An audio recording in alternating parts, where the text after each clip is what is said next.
before the dust ever stirred beneath the wheels, before the leather reins were ever gripped with sun-worn hands, there was only a dream and a map with more empty space than names.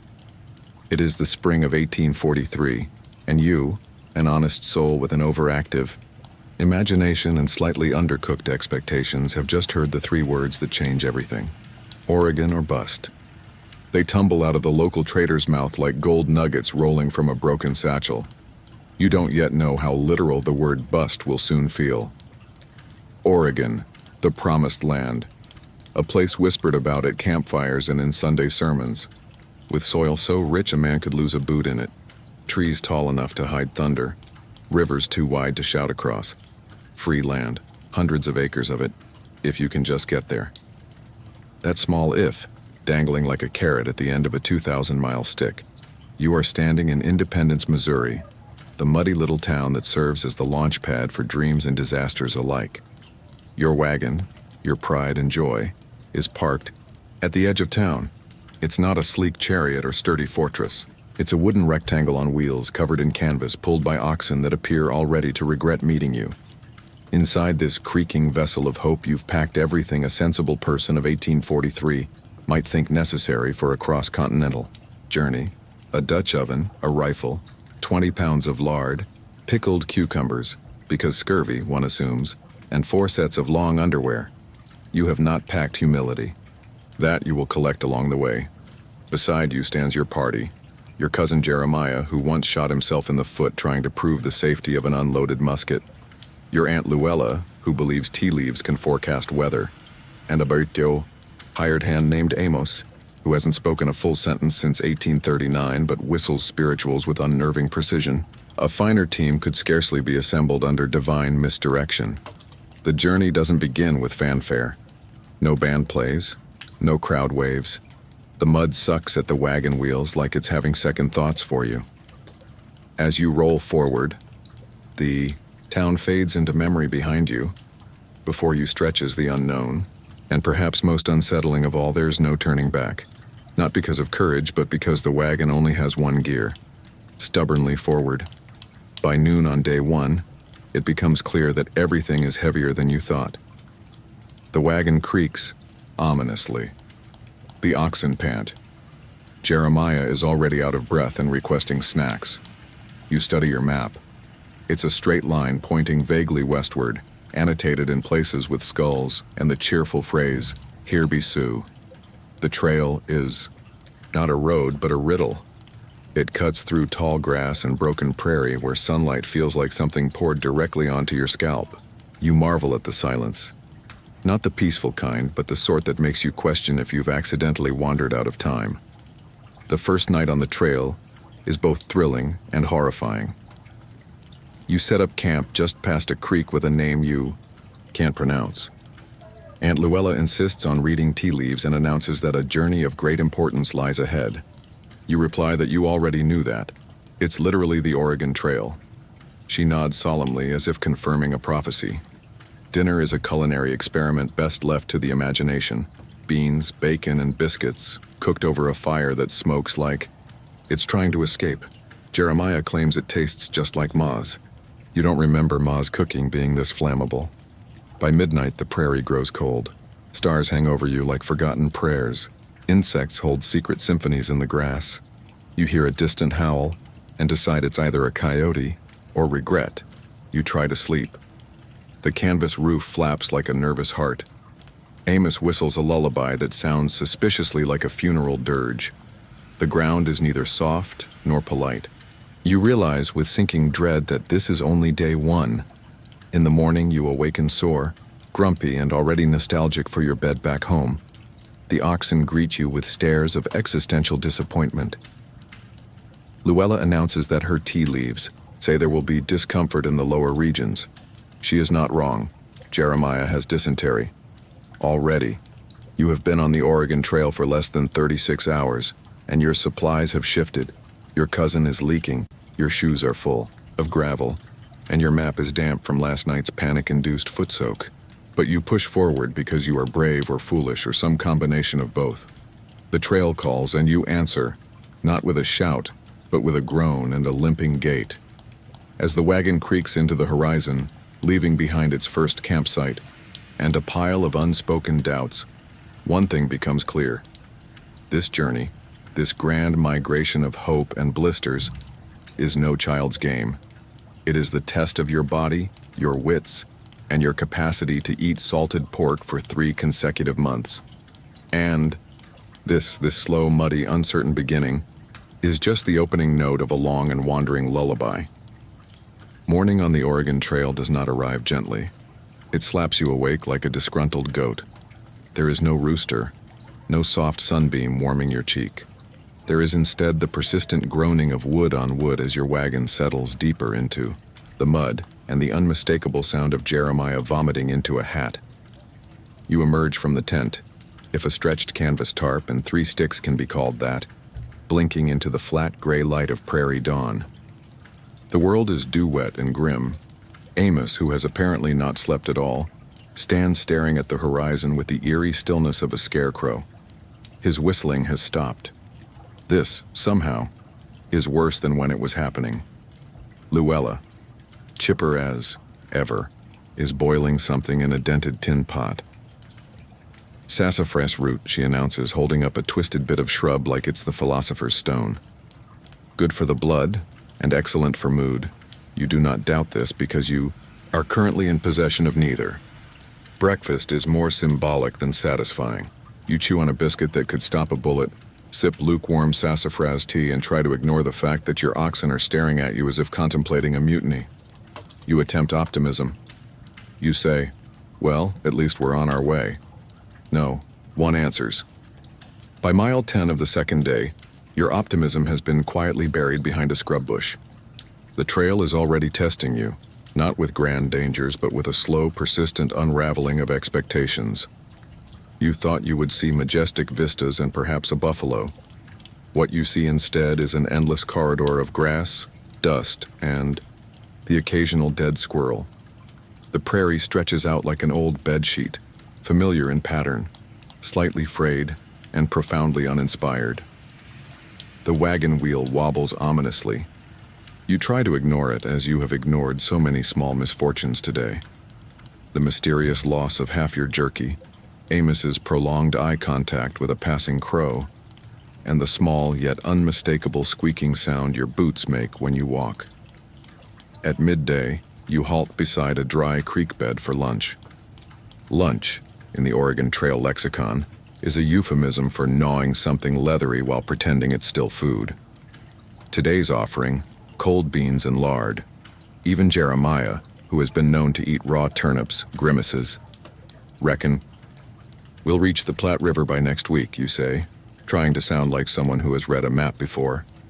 No one looks convinced. Aunt Luella mutters something about moon phases and frowns into her tea leaves. After lunch, the real enemy of the trail makes itself known. Monotony. Each step of the oxen sounds the same. Each creak of the wagon repeats until it becomes part of your own heartbeat. Even the wind, that free spirit of the plains, seems to sigh in boredom. You long for a distraction, even a bad one, a bandit perhaps, or a mild earthquake. Instead, you get a rock, a large patient rock that waits until your wagon wheel rolls directly onto it and, like an actor hitting his cue, snaps the axle with a sound that suggests both drama and permanent damage. The wheel leans at an impossible angle. Amos squats, beside it nodding solemnly. Wood split, he mutters his first full sentence in days. You take this as a mixed blessing. Repairs are attempted. You discover the limits of rope, faith, and your own understanding of physics. The wheel is eventually propped into a shape that could charitably be called functional but whimsical. The wagon now moves with a limp. As the sun begins its slow descent, casting golden hues across the prairie that you are too tired to appreciate, you look around at your weary team. Luella is collecting dried grasses for her tinctures. Jeremiah is asleep under the wagon, mouth open, sunburned. Amos is whittling a spoon out of something that might be a former boot heel. You feel the weight of the day settle on your shoulders. Not just the physical labor, though there's plenty of that. It's the weight of realizing just how far you have to go. just how much can, and probably will, go wrong. The Oregon Trail is not a journey of miles, you think, but of patience and repeated recalibration of hope. Night falls with a gentleness that feels unearned. The stars reappear, indifferent and eternal. You lie beneath them, a small human in a vast land, your legs sore, your spirit slightly cracked, but your eyes still open with wonder, just a little, because despite everything, the beans, the axle, the squirrel that stared at you for too long, you are still here, still moving forward, still dreaming of Oregon, even if secretly you no longer know what you'll do when you get there. The night air cools your skin. Somewhere nearby, a whippoorwill calls into the dark, repeating its name like a spell. Luella hums an old hymn. Amos is asleep, spoon clutched in one hand, and Jeremiah miraculously is not vomiting. Tomorrow you will rise and walk again, because you must, because the trail does not wait, and because deep down you still believe that something waits for you at the end of it, even if it's just a tree to lean against and a moment to breathe. By day 3, you begin to suspect that time works differently on the trail. You rise not with the sun but with the noise. The oxen have taken to mooing with unusual urgency, possibly protesting your route choice. Amos, awake as ever, is polishing his wooden spoon. Aunt Luella is boiling something that smells like boiled despair. And Jeremiah, bless his optimistic innards, is examining his boots, which have begun to dissolve into an ooze-like material best left unnamed. You step outside the wagon and into a morning that is already warm enough to cause second thoughts. The prairie is cloaked in dust, fine as powdered sugar and just as clingy. It gets into everything, your clothes, your throat, your soul. Today's plan is simple. Survive. Make it to a river. Avoid disaster. Maintain morale. By mid-morning, you are failing at all 4. The oxen, having sniffed out a patch of stubborn mud, decide to protest forward momentum. You coax, you bribe, you speak to them as you would to a close friend at a funeral. Eventually, they trudge on, their eyes full of the quiet loathing only livestock can express.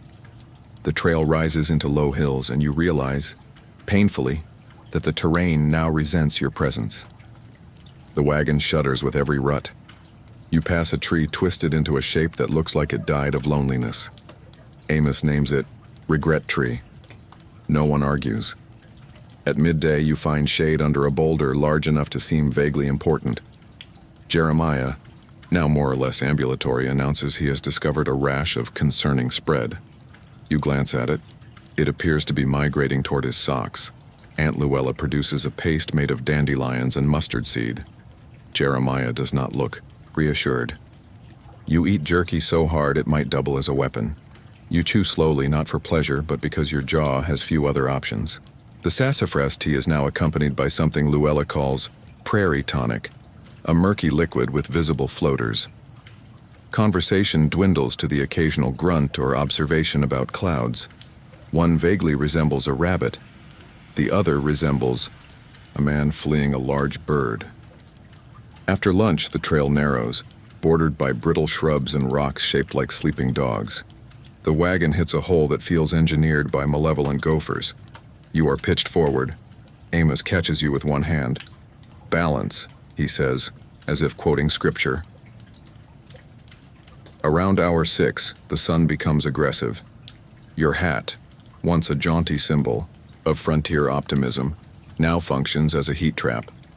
Sweat collects in every conceivable location. Your shirt becomes a second skin, damp and accusatory. Then it happens. The cough, not yours, Jeremiah's.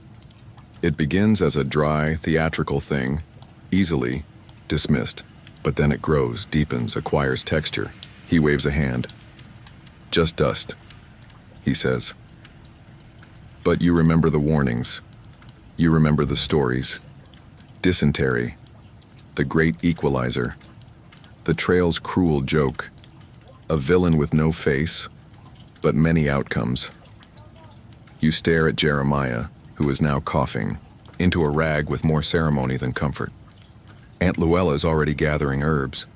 Amos whistles a tune that you hope isn't a dirge, and you begin the slow mental math of rationing your remaining clean cloth. You make camp that evening beside a stream so thin it looks more decorative than functional. The water tastes like regret and old pennies, but it is wet, and that is enough. Jeremiah is laid out on a blanket wrapped in Luella's shawl, eyes wide with the kind of melodrama only trail illness inspires. "If I don't make it?" he begins. "No," you interrupt. "Not today." Luella hums and dabs his forehead with a poultice. Amos sits nearby, whittling a tiny ox. Dinner is hard biscuits dipped in boiled stream broth. It is not delicious, but it is warm. You eat in silence, occasionally glancing at Jeremiah to ensure he is still breathing in a moderately consistent rhythm. Night falls fast, like a curtain being drawn. The prairie becomes shadowed and strange. Coyotes call in the distance, their howls rising like questions no one wants to answer. You lie awake longer than usual.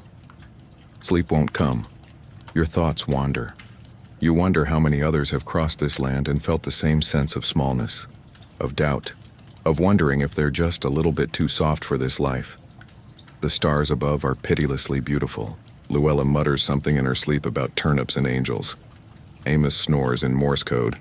Jeremiah stirs, moans, and then mutters, "I miss chairs." You do too. Chairs. Soap.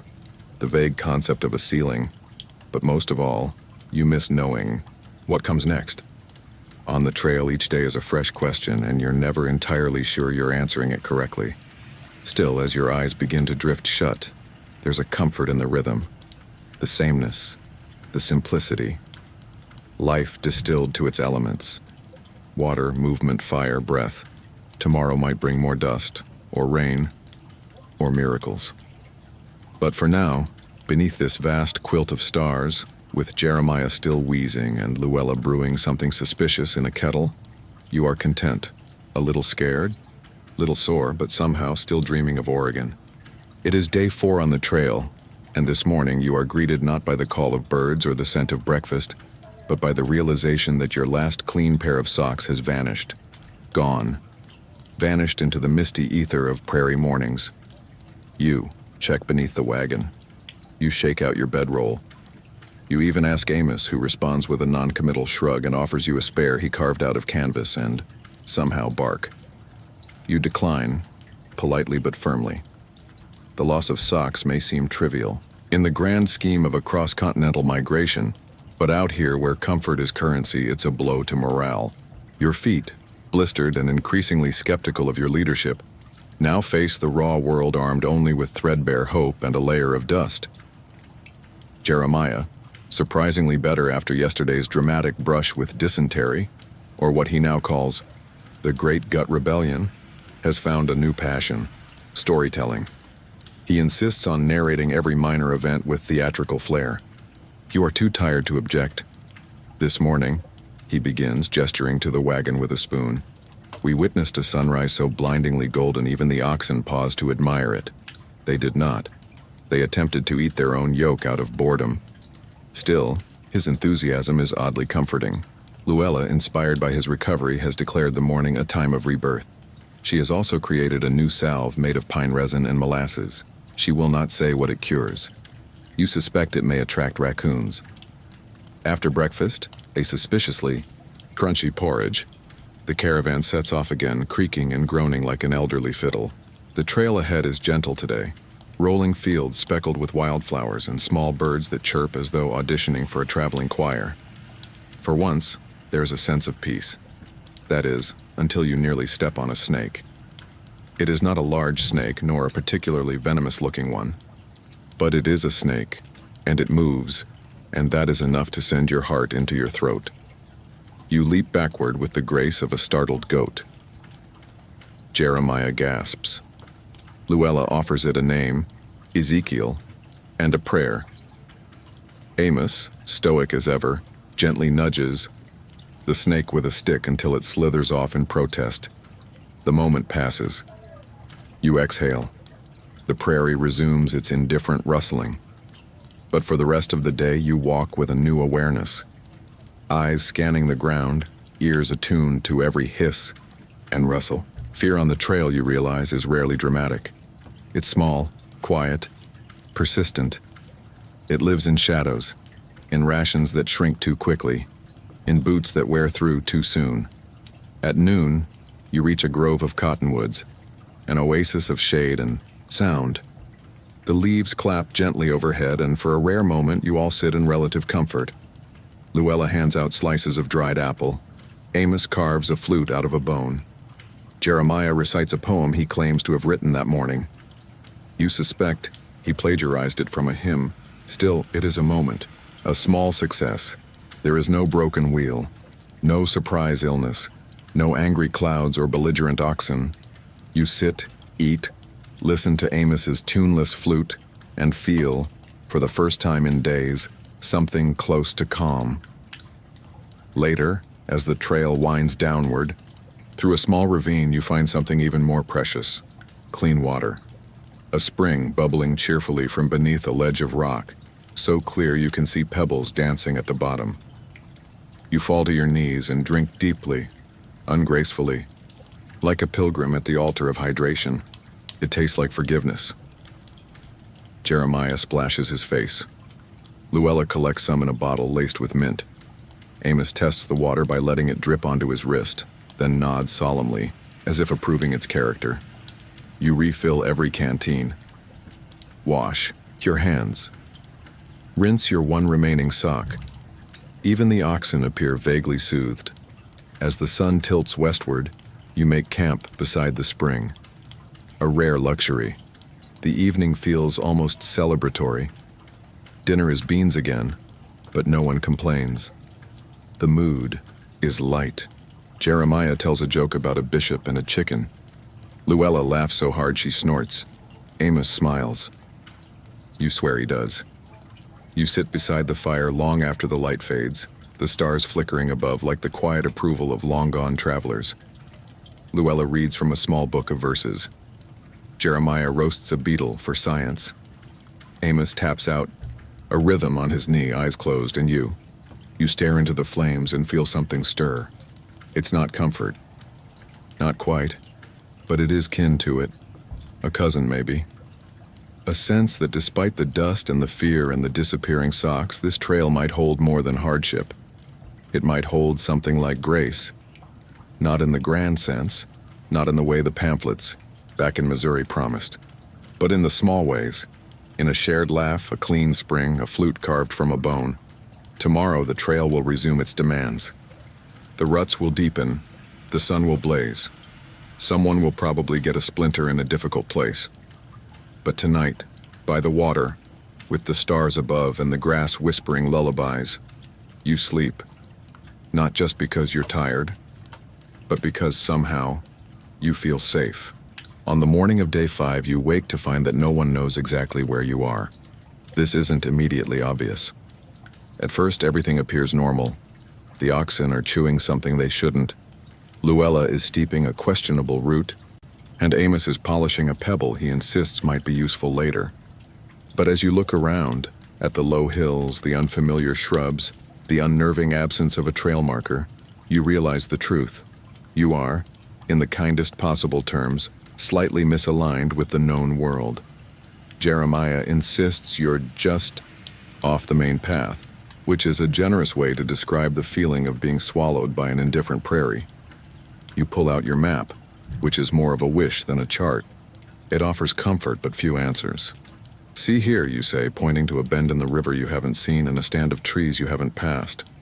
We're supposed to be near this. Amos peers over your shoulder.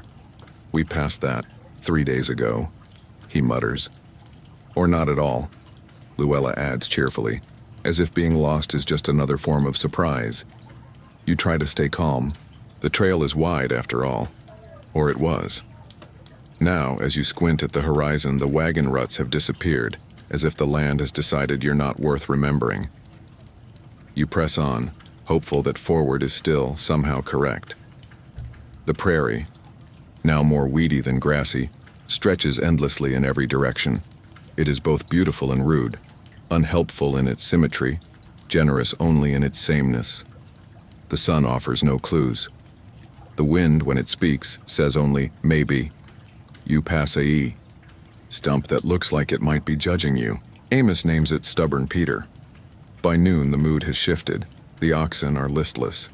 Jeremiah is less theatrical, which is concerning. Luella hums a hymn with the melody slightly off. You consult the compass Luella swears came from a retired trapper, only to find it points mostly west but occasionally for fun east. You climb a small rise to scan the landscape. From the top you can see for miles, but nothing looks familiar. There are no wagon ruts, no chimneys of smoke, no signs of other travelers. Just the same sea of beige and green, rolling gently like a sleeping beast. You return to the group and do what any responsible leader would, lie confidently. We're close. Just over the next rise, I'm sure. Everyone nods. No one believes you. Mid-afternoon brings your first cactus. It's stubby and unimpressed. Luella sees it as a good. Planting cacti are survivors, she says, plucking a spine from her dress. And prickly like all the best people. You nod, trying to absorb the metaphor. You wish you were half as philosophical. The trail, or what you now call the direction we're stubbornly walking, narrows into a dry gulch. It's cooler, at least, and briefly shaded. You pause to rest, and it is here that the strangest event of the day unfolds. A figure appears, not a ghost, though Jeremiah whispers the word with theatrical reverence. Not a bandit, though Amos shifts slightly toward the rifle. No, this is a man, dusty, tired, and very real, walking alone, his hat drooping and his mustache aggressive. He introduces himself as Clyde. No last name, just Clyde. He doesn't say much, but what he does say is helpful.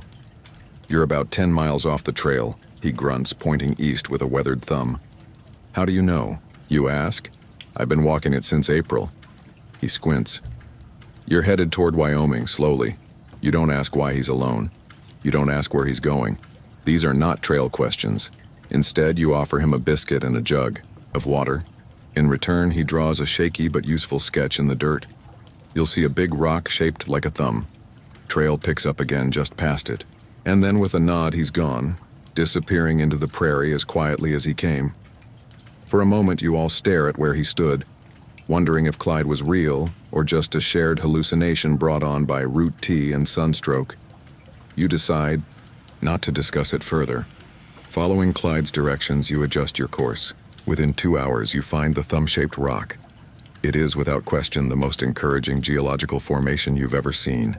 And, true to the dirt map, just past it, the trail reappears.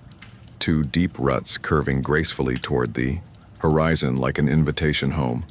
The sight of it nearly makes you weep.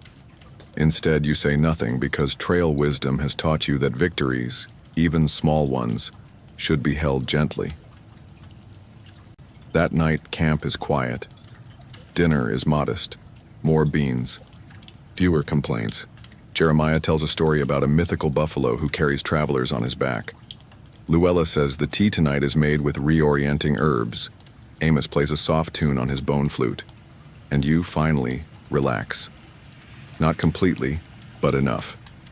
Enough to feel the ground beneath you as something familiar. Enough to breathe without questioning every direction. Enough to close your eyes and know, deep in your bones, that you are no longer lost. Just between places. And perhaps for now, that's all anyone really is. You'd almost forgotten about rain. Not the gentle kind that kisses windows and inspires poets, but the prairie version. Sudden, dramatic, and deeply personal. It arrives on the morning of day 6, not with a whisper, but a declaration. One moment, the sky is a dull gray ceiling. The next, it splits open like an old boot and down comes the water. Thick, fast, relentless. Within minutes, the world transforms. Dust becomes paste. Grass becomes sponge. The once firm trail now resembles soup. Your wagon wheels, faithful companions of 5 rugged days, sink with the grace of an anchor tossed into a pond. You try to be calm. After all, it's just rain. Water, the lifeblood of crops, of rivers, of civilization itself. But rain on the trail is not a blessing. It is a prank from nature. A reminder that forward momentum is a privilege, not a right. The oxen, visibly offended, refuse to move. Jeremiah attempts encouragement, which involves dramatic clapping and a speech about grit. One ox snorts, directly at him. The others simply stare into the middle distance as if considering alternative careers. You gather the party beneath the wagon tarp, which is now leaking in 12 artistic places. Amos mutters, "Should have tarred it twice." Luella ties a shawl around her shoulders and declares that she knew the storm was coming. She read it in the patterns of a sleeping dog's paw. There is nowhere to go, and little to do but wait. The morning passes in drips and sloshes. The world outside becomes a watercolor, all soft edges and running colors. You watch as tiny rivulets form and snake their way down toward the low ground. Your boots, once valiant and upright, now resemble soggy loaves of bread. Amos tries to cook, but the fire won't catch. Luella knits something that may one day become a scarf or a flag of surrender.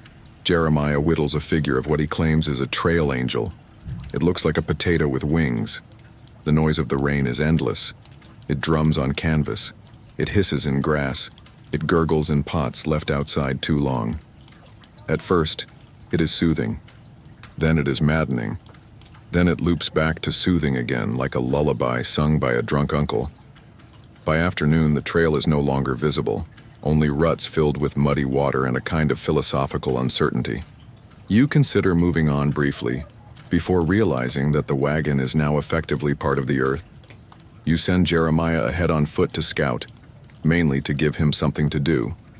He returns an hour later, soaked, smiling, and holding what he calls the prize of the plains.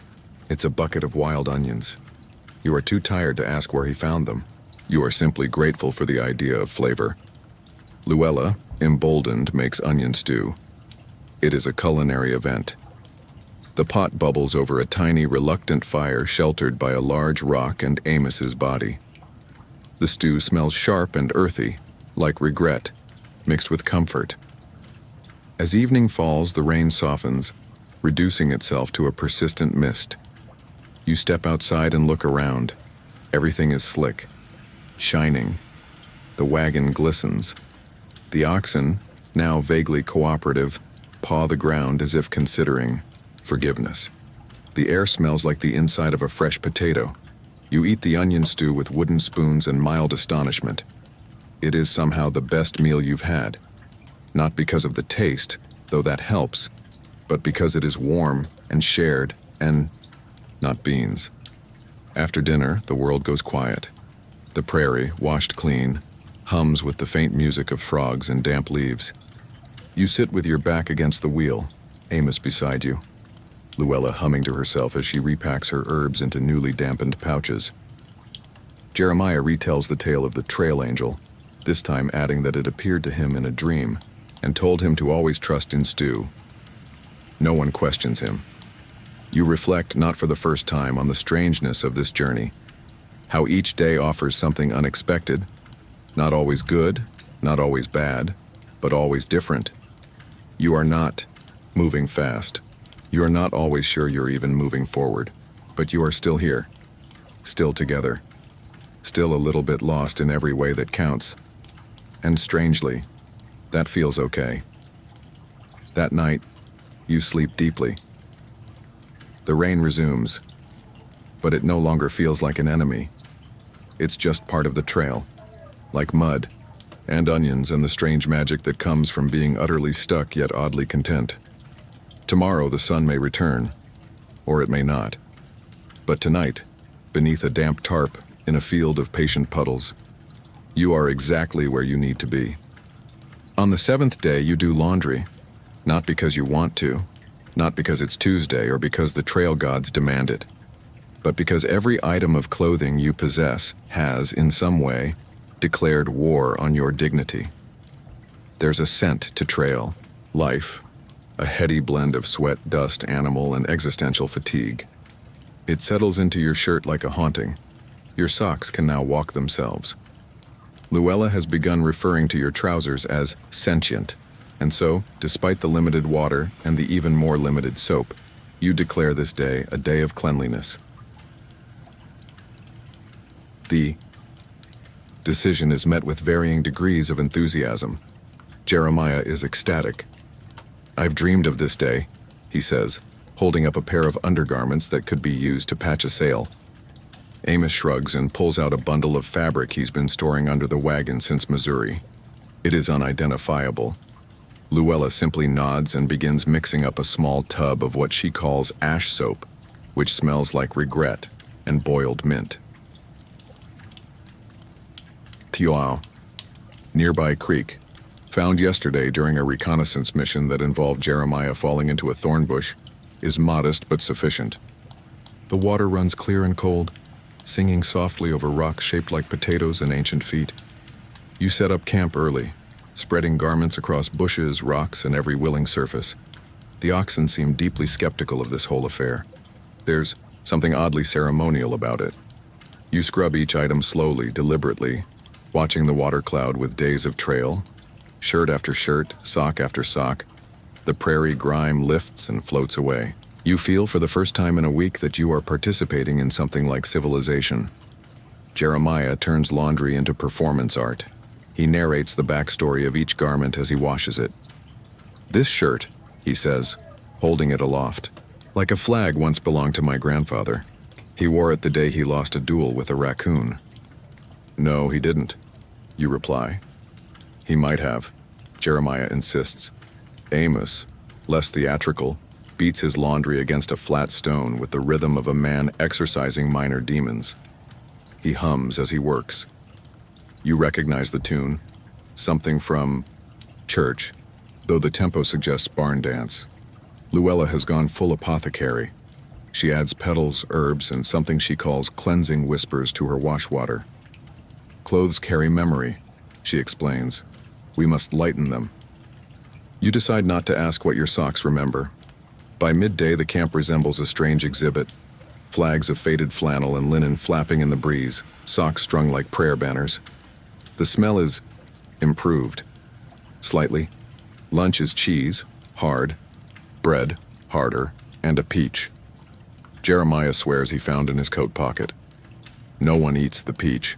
You sit together by the creek, clothes drying in the sun, feet in the water, conversations drifting in and out like dragonflies. You talk of nothing important.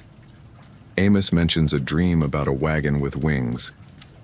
Luella recalls a thunderstorm from her childhood that turned her hair white for 3 days. Jeremiah wonders if squirrels have complex societies. You listen, nod, and let your thoughts drift. Because laundry day is not really about laundry, it's about the pause, the luxury of standing still, of doing something purely to feel human again. Out here on this long, grueling ribbon of hope and dust, that's rare. In the late afternoon, you collect the dried clothes.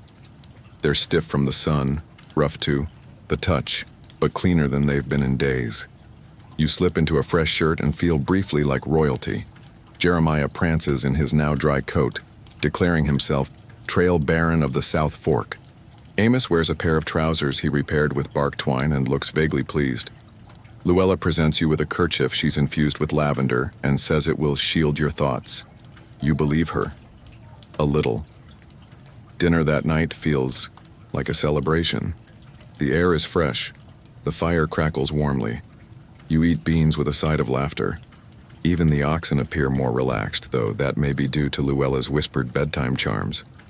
The stars come out, sharp and clear. The moon rises like a silent witness. Jeremiah recites a poem about laundry and lost time. It makes no sense, but you all applaud. You lie down in your clean clothes, wrapped in a blanket that smells of sun and soap, and you breathe deeply. It is the best sleep you've had since Missouri. Because tonight, for once, you are not just surviving. You are clean. And out here, that feels like a kind of miracle. It hits you somewhere between the 4th and 5th mile of the day. A quiet ache, not of muscle or bone, but of memory. It arrives not with drama, but with stillness. The trail ahead is flat, the sky wide open. The sun hangs in that unhurried way it does when it knows you're watching. The wagon creaks behind you in rhythm with your steps. Everything is normal. And yet, Your chest tightens. You are homesick. It sneaks up on you. Not like pain, but like a song half remembered, something soft and distant and painfully familiar. A smell, a sound. The way the light hits the grass and makes you think of a window back home, one that caught the sunset just so. You say nothing. To voice it would make it worse, but it lingers. You think of the kitchen table, the old chair with the uneven leg, the scent of baking bread, your neighbor's rooster, the one that crowed at everything except dawn. You remember the way the town sounded after rain, quiet, content, a bit muddy. You remember people. Not all by name, but by shape, by habit, by the way they filled your days like furniture fills a room. Predictable, steady. There. Jeremiah must sense something. He falls in step beside you, unusually quiet. He hums a tune you both know.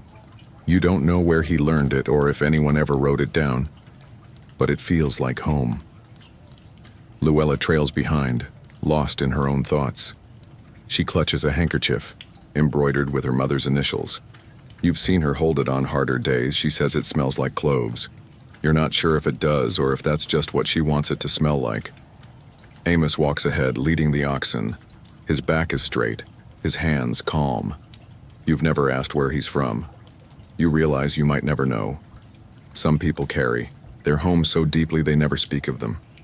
At lunch, you stop near a bent willow tree, its trunk split but still growing. Jeremiah offers hardtack and jerky. No one says much. You chew slowly, watching the wind play with the leaves. They flutter, like sighs. I miss chairs, Jeremiah finally says. You chuckle. It's the smallest laugh, but it helps. I miss forks, you add. Luella smiles. I miss sleeping in something that doesn't move. Amos, without turning, says, I miss silence. You all pause, and then burst into laughter because it is never silent out here. Not really. There are wheels and animals and Amos's flute and Jeremiah's commentary and your own thoughts, which are louder than any coyote. But the laughter breaks the mood. Not completely, just enough. Later, as the trail curves around a low ridge, you see something that stops you. A house, not a real one. Just the ruins. Stone walls, half fallen. A chimney still standing like a memory.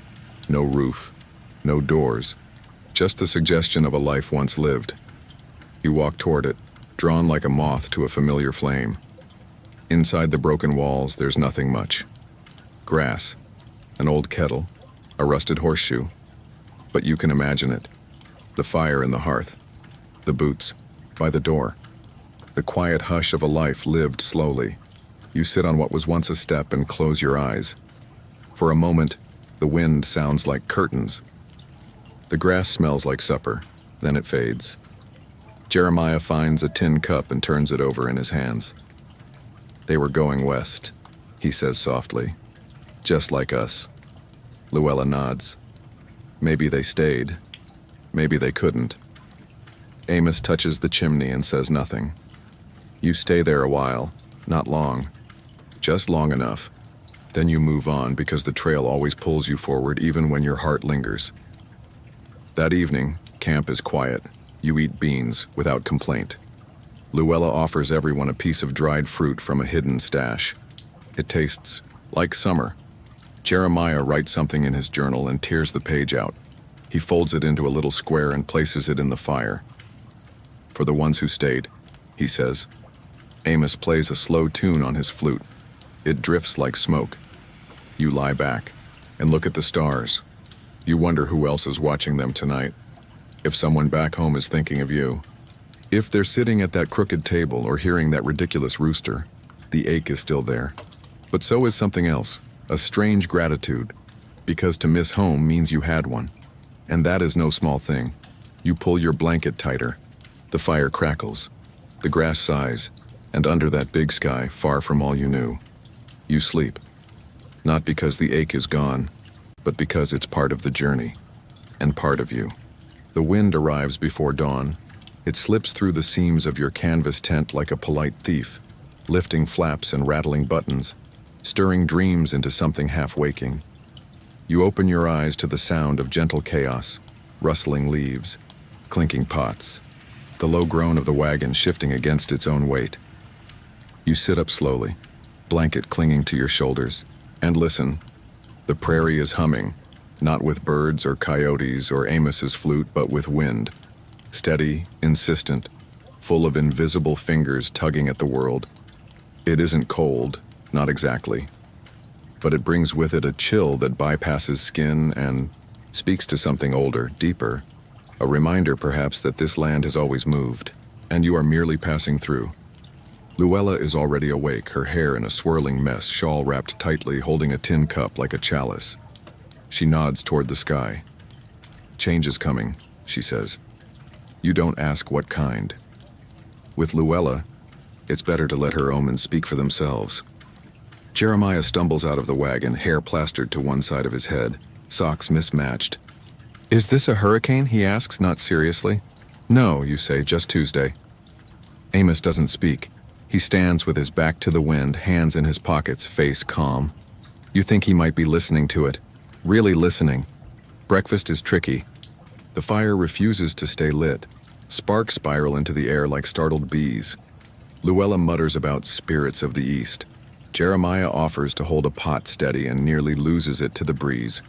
You chew on dry biscuits and watch as your hat makes a bid for freedom, rolling down a small hill before being trampled by an unimpressed ox. The day's walk begins later than usual. The wind is not dangerous, just distracting. It pulls at clothes. It pushes against your chest. It makes conversation difficult and thoughts scattered. But what it brings with it is unexpected. Voices. Not real ones, not exactly. But suggestions. Whispers. A memory called forward by the rustling of grass or the flap of canvas. You hear your mother calling you for supper. You hear your name spoken by someone you once knew and haven't thought of in years. You hear laughter, songs, fragments of stories carried from miles away. Jeremiah hears it too. He turns to you and says, "Did someone just mention pickles?" You shake your head. "Just the wind." He nods slowly. "I wish it had pickles." The prairie today is vast and uninterrupted. The kind of openness that feels both holy and slightly ridiculous. You could scream and nothing would answer. You could dance and no one would see. So you walk, quiet, thoughtful, occasionally ducking as the wind hurls a bit of prairie grass your way like a poorly aimed blessing. Midday brings a surprise. A herd of antelope. They appear like ghosts on the horizon, tan bodies blending with earth and sky. You stop walking. Everyone does. Even the oxen. The antelope do not fear you. They stand and blink, ears flicking. The wind carries your scent to them. They sniff. Then, in a sudden ballet, they leap and vanish into the sea of gold. Gone. You all stand in silence. Jeremiah breaks it. "I think they had something to say." "Probably," Luella replies. "We just didn't speak their language." The wind picks up again, harder now. It whistles through wagon spokes. It tugs at blankets, at hats, at whatever isn't nailed down. It demands attention. You wrap a scarf around your face and lean into it. It's like walking against a tide. Every step a negotiation. Every breath shared with dust and determination. And yet you feel awake. Not just in body, but in spirit. There's something clarifying about it. This wind, it strips away pretense. It scours your thoughts clean. It forces you to notice the world not through comfort but through sensation. Late afternoon brings shelter. A rock outcrop, weathered and wind-shaped, its surface smooth from centuries of storms. You make camp beneath it, grateful for the sudden stillness.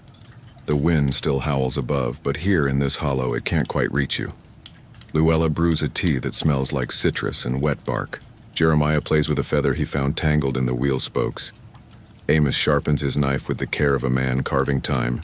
You sit, back against the stone, eyes on the sky. The wind sings on. It isn't angry or cruel. It's just alive. part of the land, part of the trail, part of the rhythm of everything out here. And you begin to understand why Amos listens.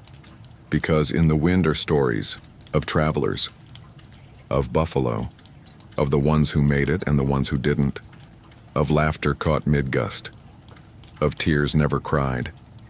That night, sleep comes slowly. Not because you're uncomfortable, but because the wind hasn't finished its song. You lie awake, eyes open, ears tuned, and just before dreams find you, you hear it. Your name, or maybe not, but maybe yes. It begins with Jeremiah declaring, "I believe a squirrel just winked at me through my bangs." This is how you know it's time for a haircut. Trail grooming is not glamorous. You don't wake up one morning on the Oregon Trail feeling fresh and fashionable. You wake up with hay in your ears, grease behind your knees, and hair that has formed diplomatic relations with the wind. By day 10, the transformation is complete. You no longer look like someone heading west with purpose. You look like someone who's been chased there by wolves, then politely rolled down a hill. You realize the group has become shaggy. Jeremiah's hair, once boyishly unruly, now resembles a nervous tumbleweed. Luella wears hers tied back with a strip of old curtain, but it has developed a halo of escapees. Amos's beard has taken on a life of its own and may be plotting its own wagon. And you've begun seeing your own shadow and wondering who that tousled stranger might be. And so, a decision is made. Today, someone will be barber. No one. Volunteers. Which is how you end up with the scissors. They're not proper barber's shears, of course. They're tin snips, last used to cut through a stubborn ham. But they're sharp, and that's more than enough to get started. The wagon is pulled to a stop near a dry creek bed. The wind is calm for once. A tree offers both shade and a sense of ceremony. You lay out the tools, scissors, a comb that may once have belonged to a mule, and a rag soaked in mint tea for good measure. Jeremiah is the first customer. He sits on a crate, squinting into the sun like a man about to undergo surgery. "Be gentle," he whispers. "There's still poetry in there." You begin. It is a slow process, mostly involving guesswork and hope. The hair is stubborn, thick in patches, and resistant to logic. You snip, you step back, you snip again. Jeremiah keeps asking if he still looks mysterious. You avoid answering directly. Luella watches with the fascination of a woman studying a wild animal. She offers unsolicited advice every 3 minutes. "Angle the blade like you're trimming fate," she says at one point. You try. By the end, Jeremiah looks different. Not better, not worse. Just aired out. He stands, shakes his head like a wet dog, and announces, "I feel 20% lighter and 30% more aerodynamic." Amos is next. He sits without comment, eyes closed, posture steady. You move carefully. His beard resists your efforts. You trim it slightly, out of respect, then work on his hair. It's straighter than Jeremiah's, and it behaves itself. When you finish, Amos nods once and walks away. He doesn't say thank you, but later you find he's left you a perfectly carved hairpin, shaped like a fish. Luella refuses to be trimmed by anyone she doesn't trust spiritually. So she does her own hair, slicing off ends with a knife that looks more ceremonial than practical. She ties the result with a string of wildflowers and says, "Balance has been restored." Finally, it's your turn. Jeremiah offers to help. You hesitate, remembering the time he tried to fix the wagon's axle with licorice. But there's something honest in his eagerness. So you sit. He begins cutting. "Do you want something adventurous?" he asks. "No," you say. Too late. Snip. To his credit, he takes the job seriously. He combs carefully, he trims cautiously, and when he's done, he steps back and says, "You look less like a villain in a dusty novel now." Luella offers a mirror. It's cracked, but enough to give you a glimpse. You look like someone who belongs here. Someone who has walked through wind and mud and memory and come out slightly better groomed. Someone still tired, still hungry, still homesick, but also just a little proud. You feel human again. That evening, the campfire feels different. Brighter, lighter. As if the hair carried away something else. The weight of days, the grit of silence. The stubbornness of holding too much too long. Everyone looks at each other with new eyes. Jeremiah recites a poem he wrote during his trim. It includes the line, "Snip the doubt away and leave only sky." No one understands it, but everyone claps. Luella sprinkles dried mint into the fire to honor the fallen strands. Amos nods and offers up a new tune on his bone flute, a lilting, breezy thing that sounds like wind through tall grass. You sit beside the wagon, combing through your thoughts. It's strange how small acts, washing clothes, trimming hair, sharing tea, become sacred on the trail. There are no shops, no salons, no appointments, just time and each other and the decision to care even when no one's watching. Especially then. The stars blink overhead. The prairie, trimmed in moonlight, stretches endlessly in every direction. You lean back, run your fingers through your shortened hair, and breathe. You are lighter, and tomorrow you will walk again. But tonight, beneath the open sky, you rest, styled by dust, cut by kindness, and wrapped in the gentle silence of belonging. It happens just after noon, somewhere between a dry hill and a wetter disappointment. The sun is high, your shadow is short, and your boots feel like wet cardboard disguised as footwear. You hear them first. Voices, laughter, hooves, wheels creaking in a rhythm not your own. And then, as you crest a small rise, you see them, another wagon party but going the other way. Back east, it's like spotting a ghost with groceries. Unfamiliar, yet unmistakably real. A small caravan, 2 wagons, 6 people, a dozen animals, and the idai, dusty, wary look of folks who've seen enough. You slow your step. Your group clusters together, as if instinctively bracing for something uncertain. They stop too. There's a long moment where the 2 parties simply stare at each other across, the distance like reflections meeting in a foggy mirror. Then one of them raises a hand. You raise yours, and the spell breaks. You approach cautiously. Their lead wagon is older, patched in places with mismatched boards. A woman with sun-browned skin and sharp eyes nods at you. She doesn't smile, but she doesn't scowl either. "Heading west?" she asks. You nod. She glances at her companions. "We were too." There is no bitterness in her voice, no warning. Just fact, they're going back. Why? You want to ask? What happened? Was it Indians, illness, floods, dreams that grew too heavy? But instead you say, "How far did you get?" "Oregon border," she replies. "Close enough to smell the salt." "Air," Jeremiah gasps. "So close." She shrugs.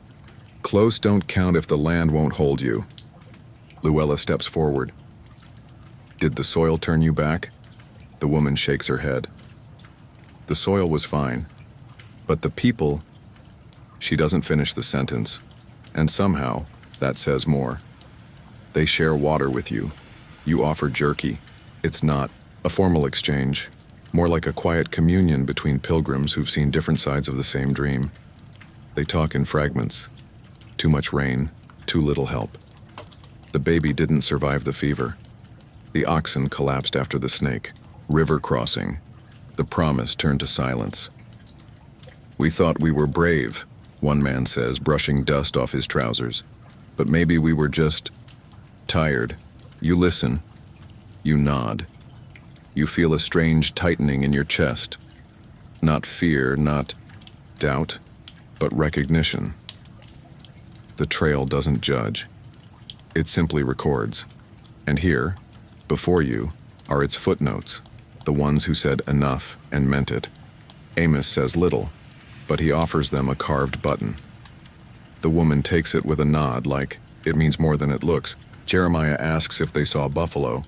They did. Also rattlesnakes, mosquitoes, big enough to borrow a cup of flour, and one preacher who carried a goat across 3 counties. Luella asks if they regret turning back. The woman thinks, then answers, "We regret the loss, not the choice." You look at your own group, dusty, scraped, sun-wrinkled, and still pointing west, and you wonder what would make you turn around. The thought lingers. Eventually it's time. Goodbyes are simple, nods, muted wishes. No one says good luck, because everyone knows that luck on the trail is more weather than will. As they roll away behind you, disappearing into the shimmer of heat and memory, you feel a strange silence descend. Not sadness, not joy, just stillness. For the rest of the afternoon, no one says much. Even Jeremiah's usual commentary is reduced to thoughtful hums. You walk on. The trail stretches forward, unchanged, unpromising, unrelenting. But now, with a different weight, because today you learned something unspoken but true, that heading west is not just about boldness. Sometimes staying on the trail is its own kind of madness, or hope, or both. That night around the fire, Luella speaks first. They look like us, she says softly. Just a few months ahead. Amos nods. Jeremiah pokes the fire. Do you think we'll make it? You don't answer right away. You stir the pot. You sip the tea. You stare into the flames until the question burns out. Then you say, we'll go as far as we can. It's not a promise, not a vow, just a trail truth. And it's enough. The stars blink overhead. The prairie hushes around you, and as the fire dwindles, you close your eyes. Not with certainty, but with resolve, because forward is still forward, even when it's slow, even when it's quiet, even when you carry the echoes of those going back. That evening, the sky unfolds like a story someone's been saving. You've walked all day through dust and dry wind across low hills and stunted grass. The sun sets low, as if reluctant to leave. Now, twilight has slipped into night so gently, you didn't notice until the stars were already there, flickering, innumerable, impossibly close. You sit just outside the ring of firelight, wrapped in your blanket, sipping the last of the mint tea Luella sweetened with something she calls dream sugar. You don't ask what it is, you simply enjoy the warmth it sends down your spine. The others settle into their usual nighttime routines. Amos sharpens a knife that looks like it's older than anyone here.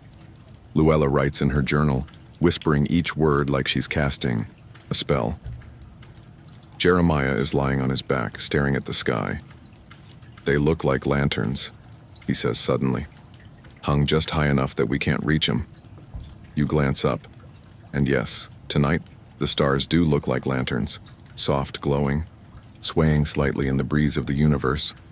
The moon is a thin slice of silver, just a smile in the dark. There's no cloud in sight, no sound but the crackle of the fire, the hush of wind across prairie grass, and the faint, distant yip of a coyote with opinions. It's the kind of night that makes you forget how far you've come, or how far you still have to go. Time thins out here. It stretches and curls and lingers like smoke. I heard, Jeremiah says, that if you stare long enough at the stars, they'll start to blink back at you. Depends what you've been drinking, you murmur. He laughs. Luella looks up from her journal. Stars are the memory of fire. Some of them died long ago, but their light just got here. You blink. Jeremiah sits up. That's sad. Luella shrugs. Or romantic. Amos, without looking up, says, maybe both. You fall into silence again, and that's when it happens. A single streak of light cuts across the sky, quick, bright, and gone in a breath. A shooting star, then another, and another. Within minutes, the sky is alive. Meteors zip and dart, falling. In silence, like sparks tossed from some celestial forge. It's not a storm, it's not even dramatic. Just steady, quiet trails of silver, one after another, drifting toward the edge of everything. No one speaks. No one dares. It's too beautiful for words. Too complete. You find yourself holding your breath, because this is not something you expected to find out here. Not after weeks of blisters and beans, not after broken wheels and bad water, not after the party going back or the endless wind or the night Jeremiah mistook a bush for a bear. But here it is, a sky full of lanterns, a gift, for no reason, from no one, except maybe the trail itself. You, Lie down beside Jeremiah, shoulder to shoulder. Luella joins, her journal forgotten. Amos leans against the wagon wheel, his knife still in hand, but his eyes on the stars. And together, in that wide silence, you watch.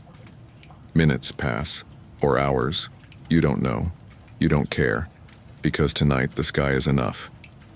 Eventually, Jeremiah whispers, "I think I'm going to live here." Luella nods. "I already do." You understand what they mean. There's a kind of home in this night. Not a home of walls or roofs, but of moments, of awe, of remembering that even out here, ragged, weary, wandering, you're still part of something vast. You're still under the same sky as everyone else. Even the people you miss. Even the people you haven't met yet. Amos stirs. He reaches into the wagon, pulls out something wrapped in cloth. A bottle. Without a word, he passes it around. It's strong, fiery, made from something vaguely fruity and vaguely dangerous. You all drink. You toast to the stars. You toast to the trail. You toast to the strange, impossible luck of being here, now, beneath this sky. Later, long after the last streak of light fades and the fire dies to embers, you drift into sleep. Not because you're tired, but because tonight, your heart is full.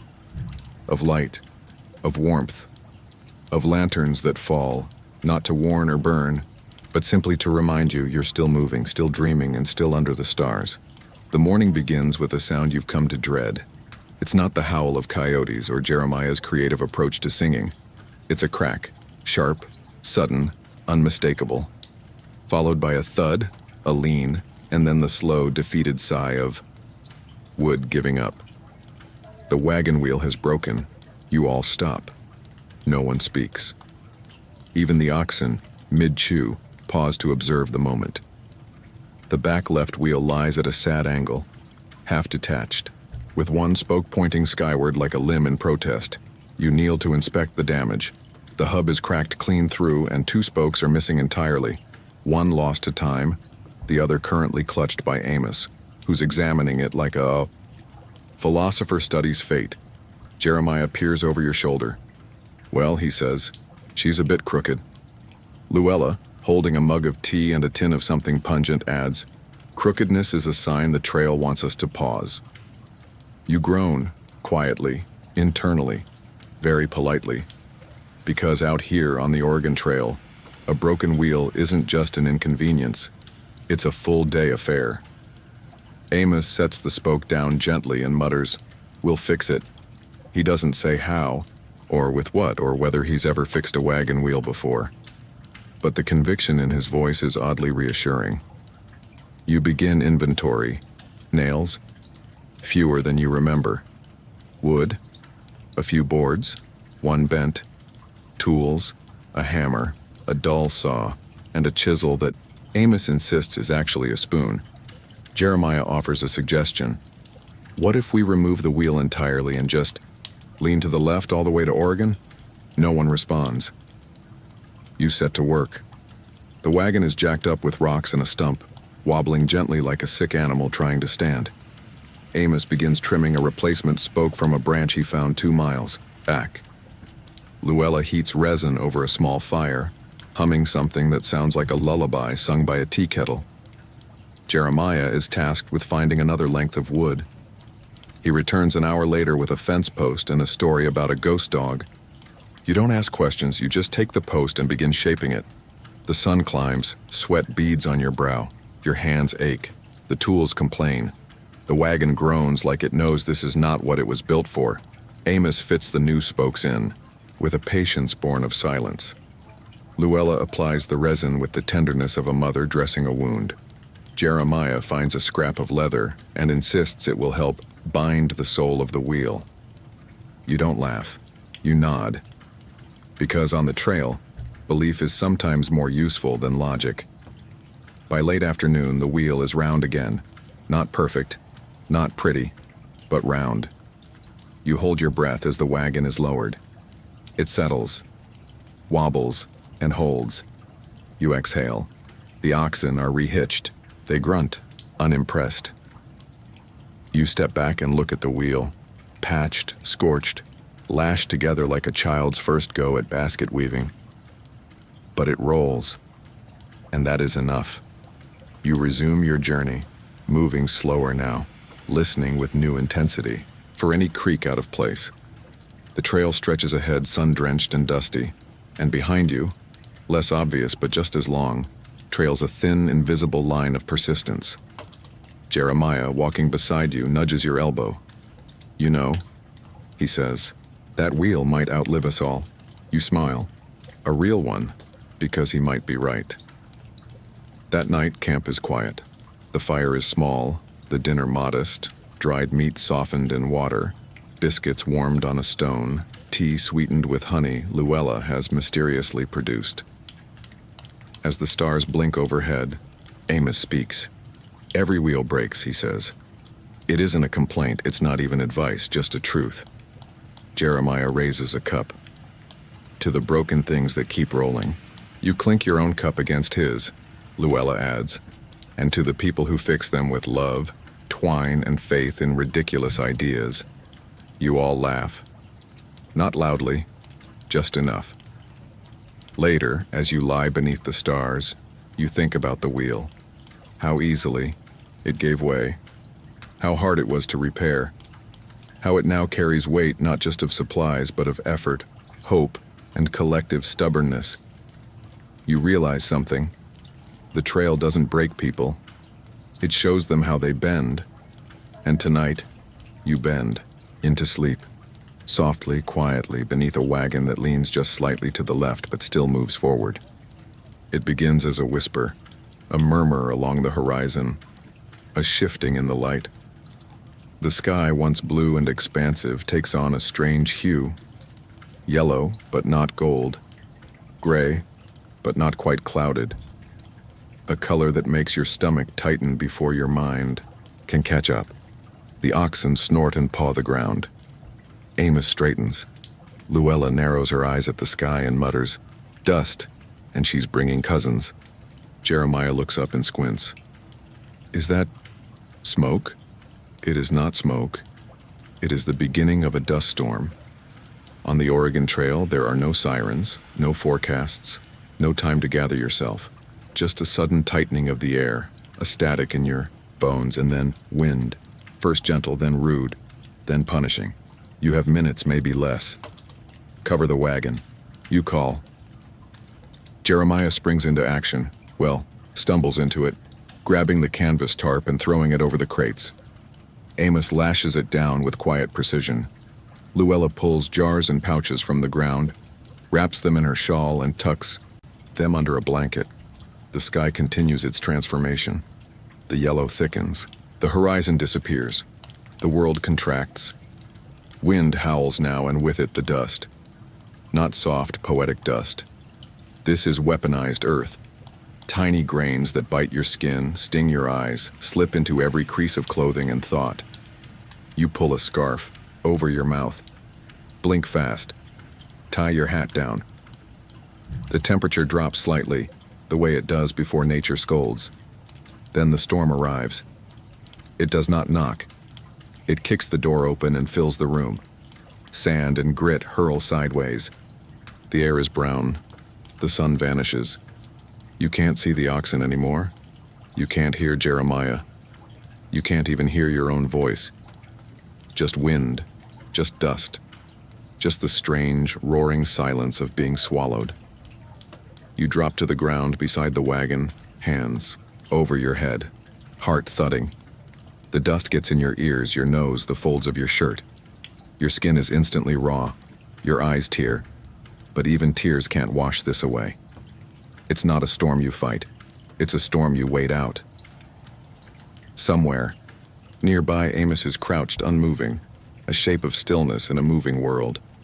You take your cue from him. You press close to the wagon and breathe shallow, slow through fabric and grit. Time stops meaning anything. The wind blows sideways, then up, then every direction at once. It whistles like a kettle in mourning. The prairie becomes a bowl of fury, flinging its contents into the air as if to say, "You think you belong here, you don't know how long it lasts." 10 minutes, 2 hours, a small eternity. And then, as abruptly as it came, it begins to fade. The roar quiets. The air thins. The dust settles, slowly, suspiciously, like it's not quite finished with you. You lift your head. The world has changed. Everything is coated, in beige. The wagon is half buried. The oxen stand dazed, blanketed in dust, blinking like tourists who took a wrong turn into an avalanche. Jeremiah emerges from the far side of the wagon, hair wild, mouth open, eyes wide. He spits sand. "Well," he says hoarsely, "that was invigorating." Luella is dusted in gray like a statue left too long in a forgotten courtyard. She coughs, then chuckles. Nature's exfoliation. Amos brushes sand from his hat with reverence, like shaking off memory. You check the wagon. The tarp held mostly. A few crates shifted. The water barrel is half full of something that now includes prairie seasoning. You brush yourself off. Try to stand. Realize you're shaking, not from fear, but from the sheer force of having been thoroughly undone by wind. There's a stillness now, a peculiar calm, the kind that comes after fury. As if the land, satisfied with its tantrum, has resumed its indifferent nap. You sit in the sand and look around. The world is muted, covered, soft. It feels like a burial and a birth all at once. You open the food crate. Everything inside has a fine coating of dust, even the sealed jars. You don't question how. The trail has its ways. Luella offers tea. It's gritty. No one complains. You eat what you can. Rest. Clean your face with a cloth that was once white. The oxen munch quietly on what remains of the grass. Jeremiah hums something that might be a hymn, or might be an improvised ode to surviving airborne dirt. That night, the stars return, as if nothing happened, as if the sky hadn't tried to erase the earth just hours before. You lie on your back, blanket over your chest, scarf still around your neck. The dust remains in your boots, your ears, the corners of your mind. But it feels different now, not hostile, just present, like part of the deal. You think about how soft the world can look, even after it tries to hurt you. How even the cruelest weather becomes memory.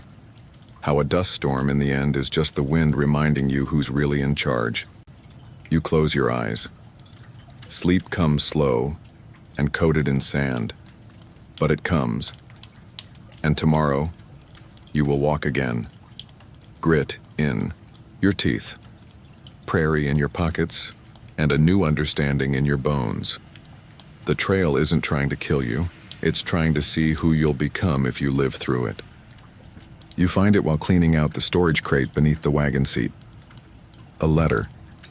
Unsent, unsealed, written in faded ink on a page folded twice and tucked behind a tin of beans. The handwriting is careful, a bit slanted, with smudges near the edges like someone held it too long before putting it down. You don't recognize the writing. It's not Luella's tidy loops nor Jeremiah's florid swirls. Amos doesn't write much as far as you know. But the letter is here, dusty but intact, and curiosity outweighs propriety. You read, it is addressed simply to home, and it begins like this. Dear ones, I hope the porch is still standing. I hope the cat has forgiven me for leaving. I hope the sky there is just as wide but a little less demanding. The letter is plain, honest. A list of things missed. The corner store, the neighbor's fiddle, the sound of rain on a real roof. It speaks of prairie wind and wagon wheels, of blisters and bread and the quiet ache of becoming something new without knowing it. No name is signed at the bottom, just still walking. You sit with the letter in your lap. The fire crackles nearby. Jeremiah is playing a game with pebbles and no clear rules. Luella stirs a pot of stew. Amos, as always, carves in silence. You look around at your little makeshift family, dirt-covered, sunburned, forever squinting. And you realize something. You miss people you haven't even left yet. You fold the letter and place it gently back where it was. That night, Under a sky full of stars so bright they feel closer than breath, you pull out your own journal. And for the first time since Missouri, you write a letter. Not because there's a post office, not because it will ever be sent, but because something in you needs to speak to the place you once called normal. Dear kitchen, dear warm socks, dear familiar streets and lopsided fence, you write about the trail, about the meals that taste like dust and effort, about Jeremiah's endless optimism and Luella's tea that may or may not contain spider legs, about Amos who whistles more than he speaks and sometimes hums lullabies to the oxen. You write about the morning fog and the way your boots whisper to the earth when the dew hasn't yet burned off. You write about how long the days are and how short the evenings feel when the fire is lit and someone remembers a song. You don't write complaints. You write memories, echoes, fragments, because letters aren't always for the reader.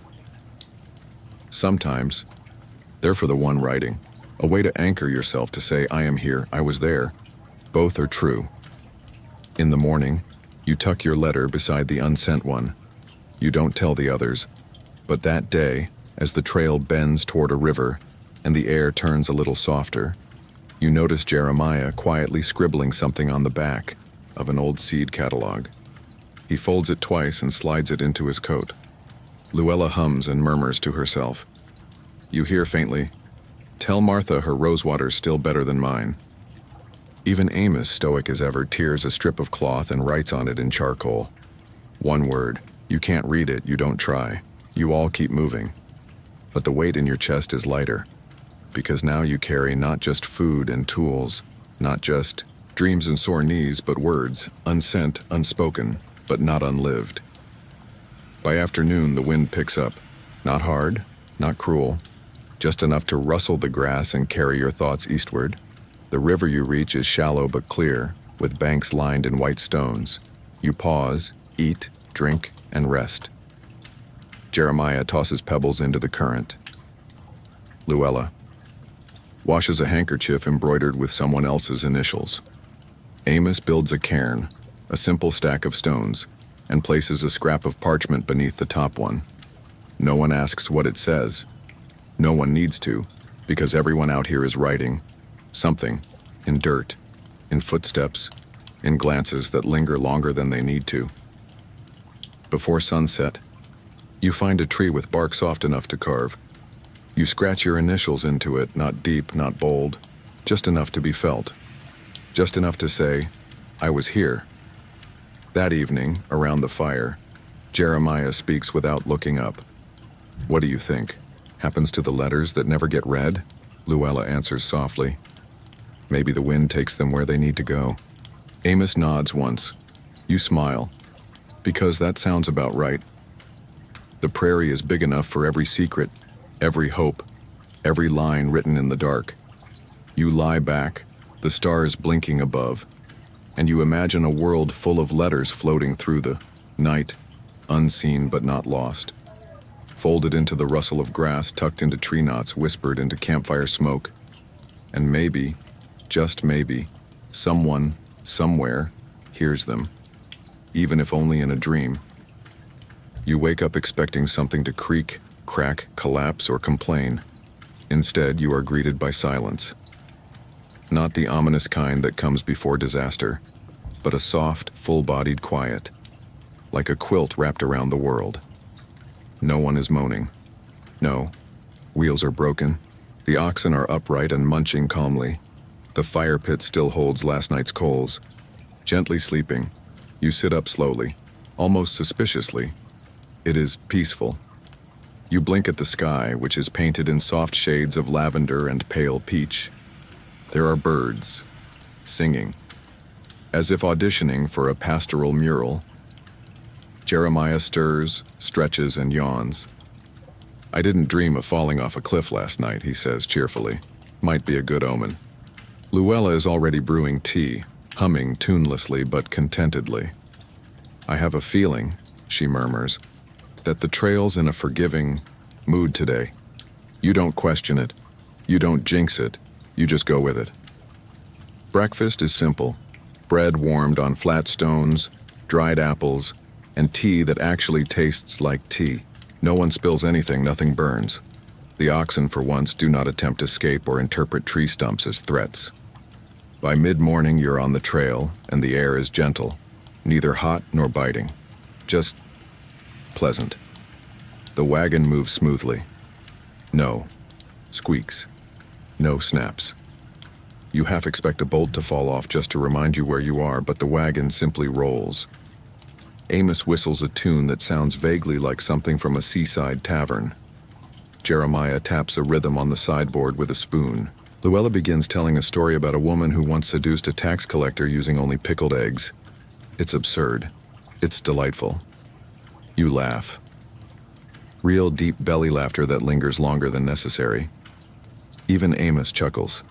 The oxen lift their heads briefly as if to ask what's gotten into everyone. You pass a grove of cottonwoods. The leaves shimmer like sequins. The ground is firm. You spot a deer. Not running, just watching. Curious. Undisturbed. You walk slower than usual. Not from exhaustion, but from wonder. The trail feels kind. At noon, you stop near a rise overlooking a long stretch of plain. The grass moves like the sea. The sky stretches without end. It is the kind of view painters would fight over and poets would try to bottle. You eat lunch in the shade of the wagon. Bread with a smear of jam Luella found buried in a tin. Cheese that hasn't yet turned argumentative. Even a square of chocolate Jeremiah's been hoarding for morale emergencies. No one argues. No one rushes. You simply exist, together, with full mouths and fuller hearts. After lunch, Jeremiah naps beneath a tree. Luella collects dried herbs with a reverence usually reserved for relics. Amos sits on a rock, carving a small owl from what was once part of your firewood pile. You find yourself lying in the grass, staring at clouds. One looks like a boot. One looks like a kettle. One looks like the idea of forgiveness. You doze briefly and dream of nothing, and that, too, feels like a gift. In the late afternoon, you move on, not out of necessity, but habit. The wagon rolls.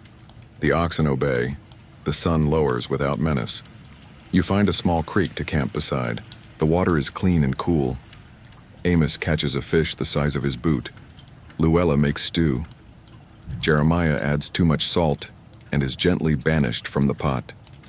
You eat with your legs stretched out, the sky turning orange above you. The fire warm, but not demanding. No one brings up tomorrow, because today is enough. Because this rare, uneventful, miraculous day is something to savor, not explain. After dinner, Jeremiah tells a story about a prince who falls in love with a windmill. It's terrible. Everyone loves it. Luella reads aloud from a book of poetry no one remembers packing. Amos finishes the owl and places it on a rock near the fire.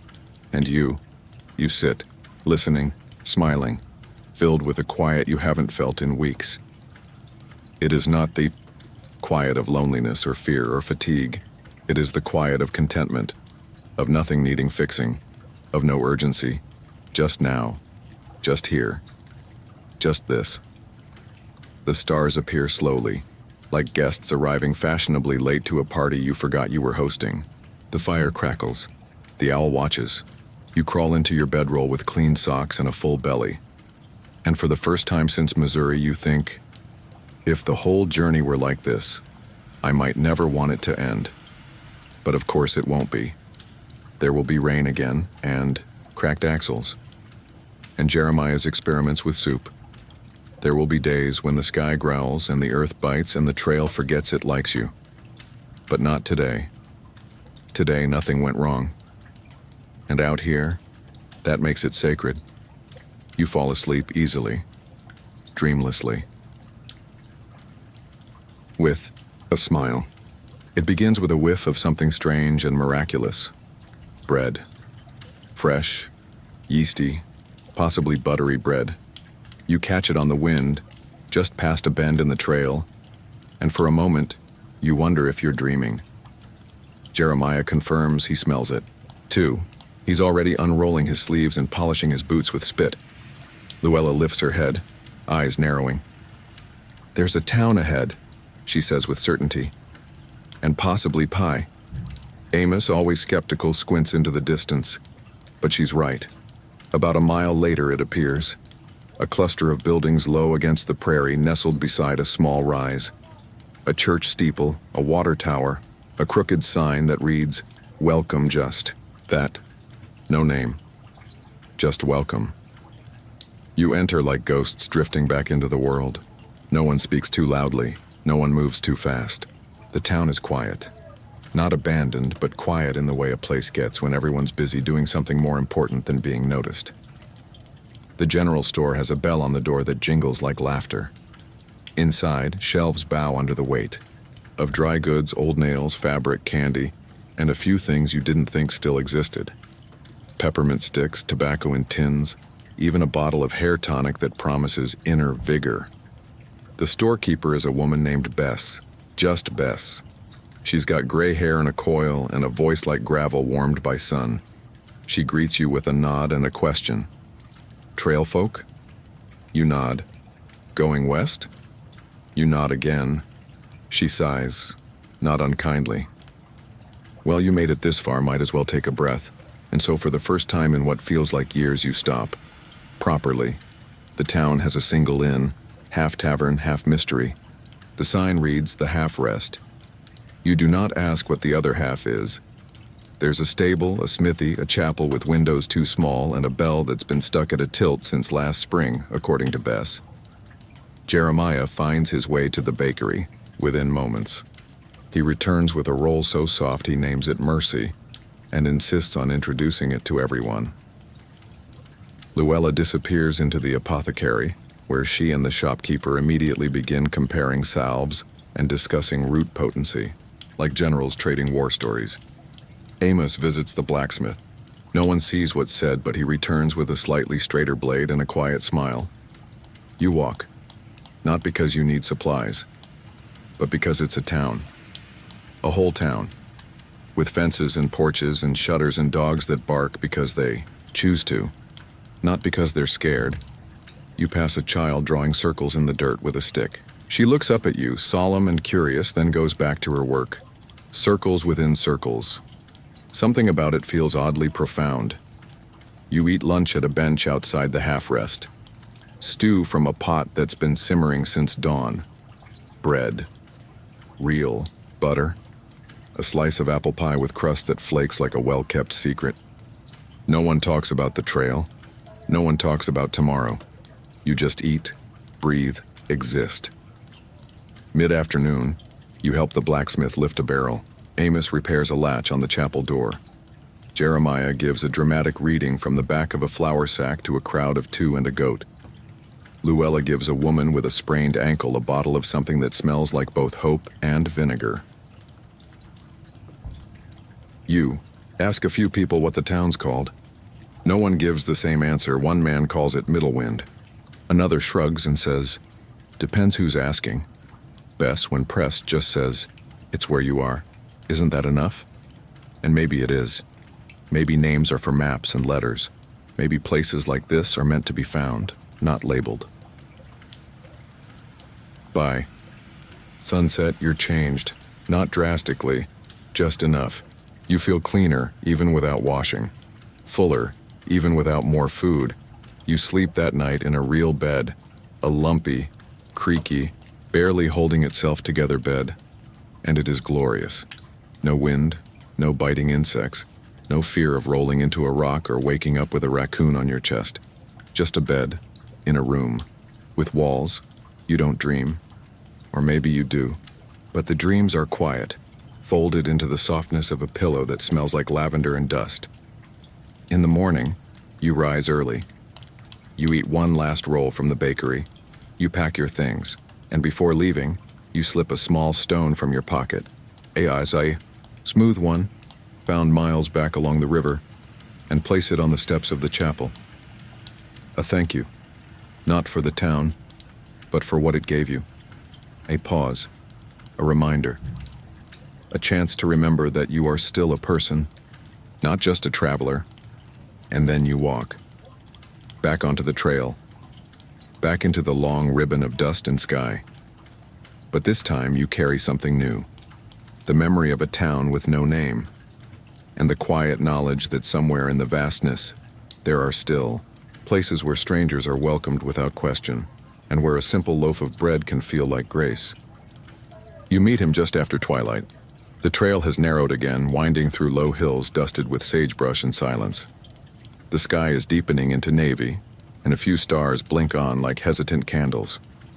You're searching for a place to camp when Jeremiah freezes mid-step. "There's someone by the rock," he whispers. Sure enough, in the fading light, you see a figure sitting atop a flat stone, a man, alone, wrapped in a dark green coat, legs crossed, hands resting on his knees like he's waiting for someone, or perhaps for nothing in particular. You approach slowly, but he does not move. When you're close enough, he looks up and smiles. "Evening," he says, his voice is gravel wrapped in honey, older but not tired, worn but not weary. "Are you heading west?" you ask. He chuckles, and the sound is like wind through old leaves. "I go where the sky bends," he replies, "and sometimes it bends west." Jeremiah, clearly enchanted already, offers him bread. The man accepts it with a nod and a thank you, as if he were receiving gold. His name, he says, is Jonah, just Jonah, and yes, he's been walking a long time. Since before maps had borders, he jokes. Luella raises an eyebrow. "And where do you sleep?" Jonah gestures at the sky. "Underneath all this. No roofs ever fit me right." He's not dusty like most trail folk. He's not polished either. He looks timeless, like he stepped out of someone else's memory. His coat is patched but clean. His boots are old, but they hold the shape of purpose. His beard is silver. His eyes, when the firelight hits them, are full of something between laughter and sorrow. You invite him to sit by the fire. He joins with the ease of someone who belongs everywhere and nowhere at once. Amos nods at him once, a gesture of acknowledgement, between two men who understand silence. Jonah, as it turns out, is a storyteller, not the kind who performs, the kind who remembers.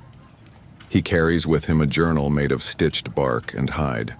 On the cover is a hand-drawn constellation, 12 stars inked in black with no names.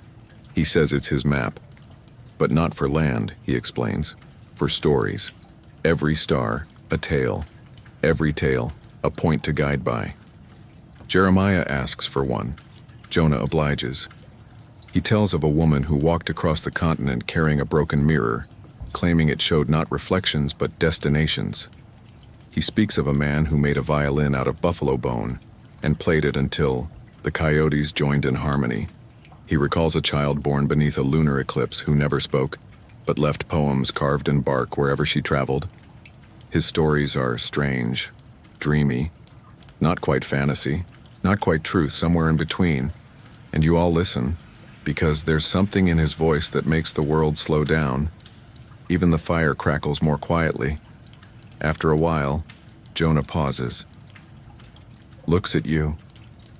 "You've been walking a long time," he says, not as a question but as a fact already known. You nod. "Ever wonder if the trail remembers you?" he asks. You blink. "You mean the land?" He smiles gently. "The path, the sky, the dust, the wind. It's all been here long before us. We walk on it, through it.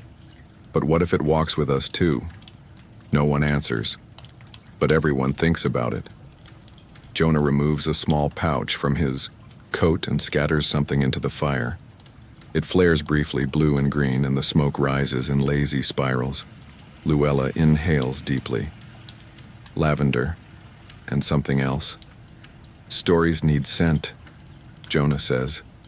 "It helps them remember themselves." You watch him, wondering where he came from, where he's going, if he's even real. But he eats the same food. He stretches the same tired legs. He drinks from the same battered cup. And somehow, he feels familiar. As if you've always known he'd appear eventually. That night you dream of stars falling like coins into an endless well. of paths that move beneath your feet, of a map that hums when a story is close. You wake to find Jonah already up, packing his few belongings with quiet grace. The sun is barely a whisper on the edge of dawn. You rise, stretch, approach him. Where will you go next? He shrugs, smiling. Wherever someone forgets the ending, you offer him food for the road. He accepts a single biscuit and places it gently in a cloth pouch, like it's something precious. Before he leaves, he hands you a piece of his journal. Oh, torn corner with a constellation drawn in charcoal. It's yours now, he says. A new point on the map. Jeremiah waves. Luella offers a blessing in the form of a tea leaf pressed into his palm. Amos nods again, and Jonah walks off. Into the prairie, not toward the trail, not away from it, just somewhere. You stand there long after he disappears, holding the scrap of paper, watching the horizon, listening for stories you haven't yet heard. That day, you walk slower, not because you're tired, but because the trail feels different now. Less like a road, more like a conversation. And as the sun climbs and the stars fade, you carry his voice with you, like a compass, like a gift, like a story waiting to be remembered. It begins, as all good surprises do, with misdirection. Jeremiah wakes you before dawn, not with urgency, just an overeager whisper right beside your ear. Something's wrong with the oxen. You sit up in a panic, still wrapped in your blanket. They've gone poetic, he says, tone grave. You blink. Poetic? He nods, eyes wide. They're gazing at the sunrise and mooing in iambic pentameter. You throw off your blanket, only halfway convinced he's joking, and crawl out into the cool, pale morning. But the oxen are fine. Still chewing, still indifferent. What isn't ordinary, however, is what lies just beyond them. A table, or rather, a crate, covered in a blanket with something round and unusual sitting atop it. It's not until Luella steps out from behind the wagon, her hands dusted with flour and her apron tied with intention, that you realize what it is. Happy birthday, she says, her voice soft as a sunrise. You blink again, more slowly this time. Your birthday. You hadn't been keeping count. Out here, dates melt. There's no calendar in the sky, no reminders, scribbled on parchment. Just steps and miles and the sun's relentless patience. But someone remembered. Somehow. A lopsided trail-style cake sits before you. It's made of crushed biscuit, a layer of dried fruit mashed together with honey and something vaguely cinnamon, and topped with a single candle that looks suspiciously like one of Luella's ritual tapers. It flickers gently in the breeze. Jeremiah grins like a child who's hidden a frog in someone's boot. Technically, we had the idea 3 weeks ago, he says. I was just waiting for the right moment. And a ripe enough raisin.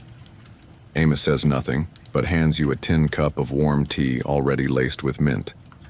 He nods once and gestures toward the cake. Go on, says Luella. One wish. You stare at the little flame. It feels fragile, intimate, like something the wind should have already taken. You close your eyes. The wish comes quietly. Not for riches, not for fame, just a hope. May this journey mean something, even if we never reach the end. You open your eyes and blow out the candle. The smoke curls upward like a promise whispered to the sky. They cheer, gently, not to wake the oxen. And Jeremiah pulls out something wrapped in cloth. It's his gift, a bone whistle carved into the shape of a bird. In case we ever get separated, he says. Or if you're ever bored and want to startle a squirrel. Luella's gift is tucked into a scrap of linen, a charm of herbs, sage, lavender, and a pinch of wild tobacco, meant to keep your spirit grounded and your stomach mostly functional. Amos gives you a simple wooden token. No shape, just smooth and warm. To hold, he murmurs, when things are hard to name. You eat the cake. It's strange, but good. Dense with intention, sweet in the way only something made with care can be. The rest of the morning passes like a dream. You don't pack quickly. No one rushes. Even the oxen seem to sense the difference, chewing slowly, blinking lazily. At midday you walk, but everything feels different. The sky is a bit brighter, the breeze a bit softer. The trail doesn't feel like a task. It feels like part of the celebration. Jeremiah hums a wandering tune. Luella gathers herbs and sings softly under her breath. Amos walks with his hands in his pockets, his eyes scanning the horizon not for danger, but for shape and shade. You pass a ridge. From the top, the land unfolds like a birthday card signed in wildflowers and sage. You all stop to look, just to look. Because today, you are not just surviving, you are remembering that you are still alive, still becoming, still walking a path no one else has walked quite the same way. Later, you find a creek, shallow, clear, lined with stones that shine like coins left behind by children who believed in water spirits.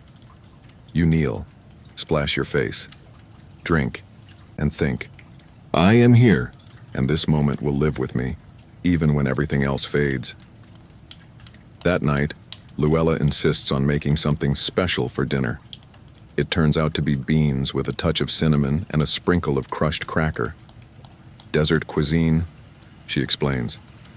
Savory with a whisper of surprise. You eat it all, even the bits that crunch when they shouldn't. By the fire, Jeremiah reads aloud from a letter he's been writing in secret, one addressed not to anyone in particular, but to the future me who needs a laugh. It's full of nonsense, it's perfect. Amos plays a tune on his carved flute, slow, thoughtful, like something born beside rivers. Luella hands you a scrap of paper. On it, a sketch. Rough, but recognizable. It's you, sitting beneath a star, and, smiling, you stare at it, longer than you mean to, because it feels like proof that you were seen, that you were known, and that today mattered. You go to bed with full lungs and a quiet mind. The wind rustles the canvas gently, the stars blink like candles, and the trail, usually so vast, so demanding, feels, just for tonight, like it's holding. You close. Tomorrow will be dust and aches again, but tonight you were celebrated. And out here in the middle of nowhere with cake made of crumbs and wishes made of breath, that is everything. Sometimes the trail stretches not in distance but in silence. It begins on a morning like many others. Calm sky, gentle sun, a breakfast of flatbread and reheated beans. But today the group decides to split briefly. The wagon needs repair, again, and a nearby grove holds the right kind of saplings. Amos offers to stay and shape the wood. Luella sees a patch of wild hyssop she wants to gather, and Jeremiah, predictably, wants to supervise everything creatively. You volunteer to walk ahead, scout the trail, make sure it still exists. No one questions you. Maybe they can see you need the space. Maybe they need space from you. Either way, it's agreed. And so, after a brief farewell and a few warnings from Jeremiah about not following suspicious butterflies, you step away, alone. The trail feels different this way, not unfriendly, just larger, wider, more honest. Your boots fall into a rhythm unbothered by conversation. The birds are louder. The creak of your pack more noticeable. Every footstep, every breath becomes something you can actually hear. At first you try to hum, but the tune dies quickly. You're not in the mood for song. You let the silence in, you let it settle, and slowly you begin to notice things you hadn't before. The way the wind carries the scent of sage for just a second, then trades it for dust. The sound of insects in tall grass, clicking like old clocks. The shimmer of heat far ahead, where the land seems to dance without music. There's a peace in walking alone, not the kind that feels victorious or noble, the kind that's heavy and soft, like a coat you didn't know you were wearing. You think about the people behind you. Luella, with her herbs, Jeremiah with his ideas, Amos with his quiet. You miss them, but not painfully, just gently, like missing a familiar song while still enjoying the quiet. You think about those who came before you, the ones who walked this trail decades ago, centuries maybe, the names that never made it onto maps, the footsteps erased by wind. You wonder if they too walked alone sometimes, not because they had to, but because the trail asked them to. By midday, you stop at a small ridge. There's a fallen tree, smooth from weather and time. You sit, eat, drink from your canteen. No, one shares your meal and no one steals from your plate. It's oddly satisfying. You pull out your journal, write one line. Today I am my only echo. You smile at that. Not because it's clever, because it's true. The view from the ridge is wide. You can see the trail curling off like a ribbon in the dust. Hills, clouds, a hawk riding the wind like it was born to do nothing else. You feel small, but not in a bad way. In the way a stone feels small when it rests in a riverbed, part of something bigger, quietly shaped, quietly shaping. Later, you come across an animal track. Deer, probably. You kneel to examine it, your fingers brushing the outline. The print is crisp, recent. The earth still holds the memory of the hoof. It makes you think about your own footprints, where they've landed, where they'll go, whether they'll last more than a day. You keep walking. The afternoon sun is warm but kind. A breeze picks up, carries seeds, dust, maybe a bit of who you used to be. You pass a stone shaped like a heart. You don't move it. You pass a tree with initials carved into it, E+T, 1842. You touch them briefly. You pass a patch of wildflowers, growing through a broken fence post. You don't take any. You just notice. Eventually, you see a figure ahead. Not close. Far. A speck. But familiar. Jeremiah, waving both arms like a weather vane with opinions. You raise one hand in return. You've looped back around. You return to camp. They've gathered wood. Mended the wheel. Luella has made something that smells like soup but looks like jam. Good walk? She asks. You nod. Long. Quiet. Jeremiah pats you on the back like you've returned from battle. Did you see the suspicious butterfly? No, you say, but I think it saw me. Amos just nods. Later over dinner, they talk, tell stories, ask questions. You listen more than you speak. Not because you're tired, because your head is still full of sky. That night, as the fire dies and the stars take their places, you lie beneath your blanket and replay the silence. The unshared footsteps, the whispering wind, the deer print, the initials in the tree. You don't need a poem to remember today. You don't need to write it down, because something in you shifted, and you'll carry it without trying. Tomorrow, you'll walk together again, and that will be good. But today you walked alone and found company in the quiet. You don't realize how close you are until you see the light change. It's subtle at first. Just a shimmer in the sky that feels wider than usual. Brighter in a way that isn't about sun or clouds or weather. The air carries something new, something faintly metallic, sharply clean. Smells like distance, Jeremiah says, sniffing the wind with dramatic flair. Luella nods. Or endings.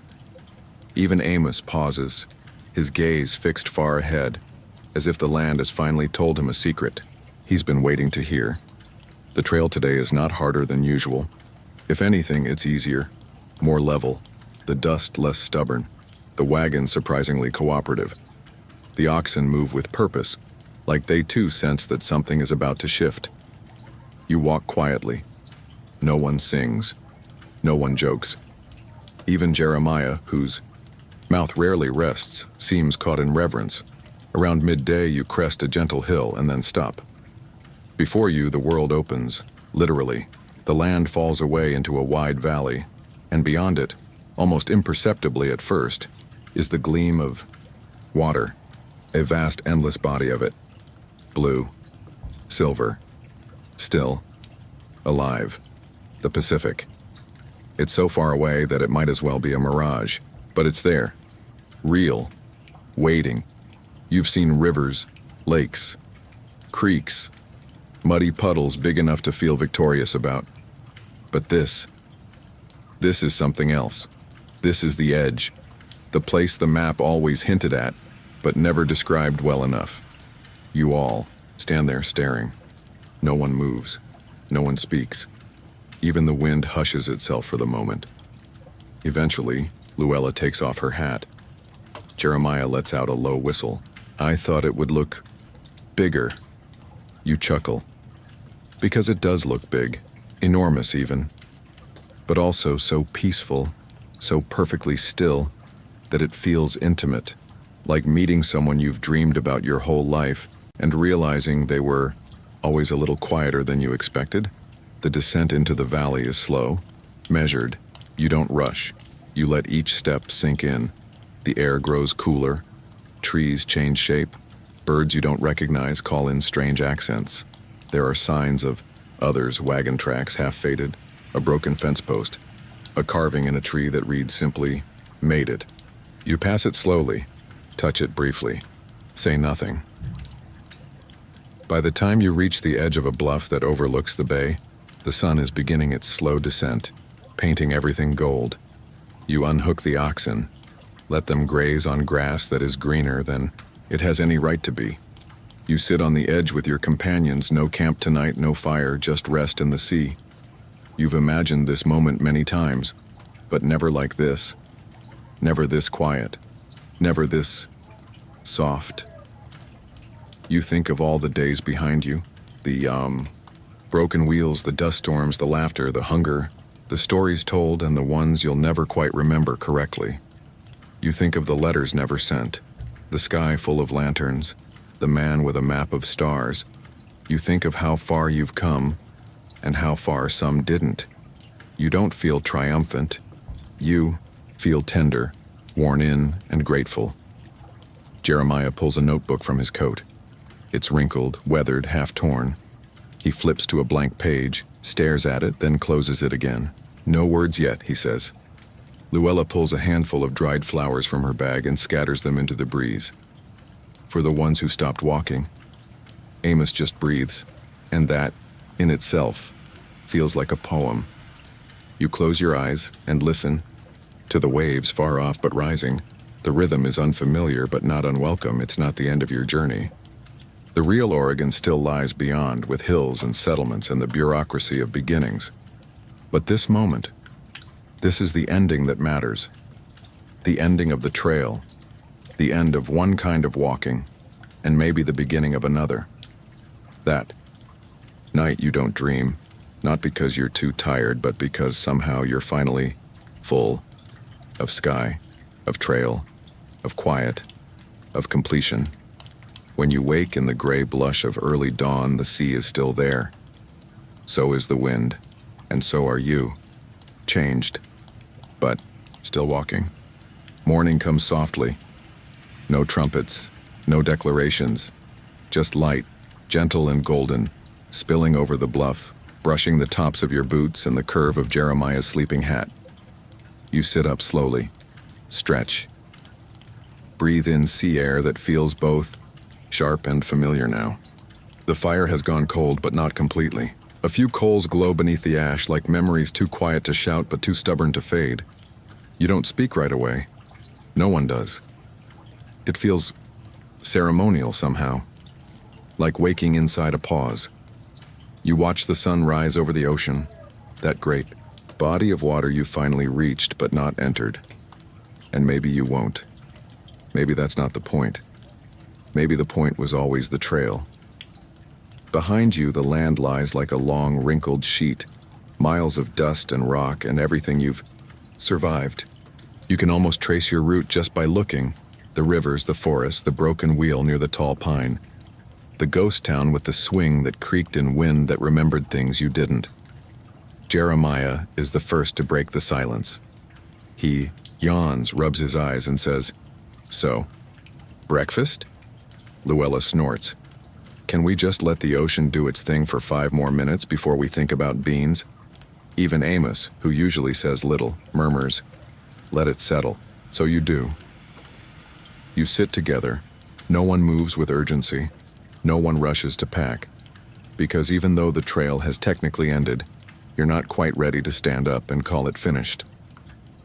Later, After a quiet meal and a last refill of water from the nearby spring, you begin to pack, not out of necessity but habit. You fold blankets, tighten straps, secure tools you know you may never use again. You find yourself treating each item gently, like an old friend. Even the dented spoon, especially the dented spoon. Before loading the wagon, Jeremiah climbs onto the bluff one last time. You follow. The ocean looks the same, but you don't. Something in your shoulders is looser, something in your face softer. You're not sure what's changed, but you know it's real. Jeremiah pulls a small book from his coat, the journal he's carried, lost, and refound at least 5 times. He flips to the back, then carefully, slowly, tears out a page. He folds it once, twice, then places it on a rock. A note for the wind, he says, without explaining further. Luella adds a dried flower to it. Amos sets down a stone, smooth, round, polished from weeks in his pocket. You don't leave anything behind. Not this time. You've left enough along the trail already. Bits of fear, pieces of pain, the echo of laughter on a cold morning, but you do whisper something into the sea breeze. Isn't a word, it's just a breath that carries thanks. And maybe that's enough. By mid-morning, you begin to walk again. Not east, not west, just inland, into whatever comes next. The road isn't marked. The map is vague, but your feet still know what to do. And now, your heart follows. You walk slower than before. Not because you're tired, but because there's no rush, not anymore. You pass trees. Familiar somehow. Grass that grows higher. Birdsong in new dialects. And you think, this is still the trail. Not the same one, but a continuation. Because the truth is, no trail ever ends. It only becomes something else. Later, when the sun leans low and the world turns golden again, you make camp near a grove of whispering trees. It's peaceful. You eat, tell small stories, the kind you'd forgotten, about how Luella once tried to trade a jar of pickled onions for a donkey named Horace, about the time Jeremiah fell asleep mid-sentence and no one noticed for 10 full minutes, about Amos, who once fought a thunderstorm with a sheet of canvas in sheer defiance. You laugh, not because the stories are grand, but because they're yours. You lie down that night under branches instead of stars, but the feeling is the same. Soft, safe, known. You close your eyes, and instead of the Oregon Trail, you see the faces of people you met along the way. The girl with the circles in the dirt, the baker in the town with no name, the old man with a sky full of stories. You see each campsite, each meal, each silent moment that said more than 100 conversations. And then, slowly, gently, you sleep. Not as a traveler, not as someone trying to get somewhere, but as someone who knows where they've been and who they've become, and somewhere, far off, just past dream and deeper than memory, the trail continues. And you smile in your sleep because now you carry it with you, always.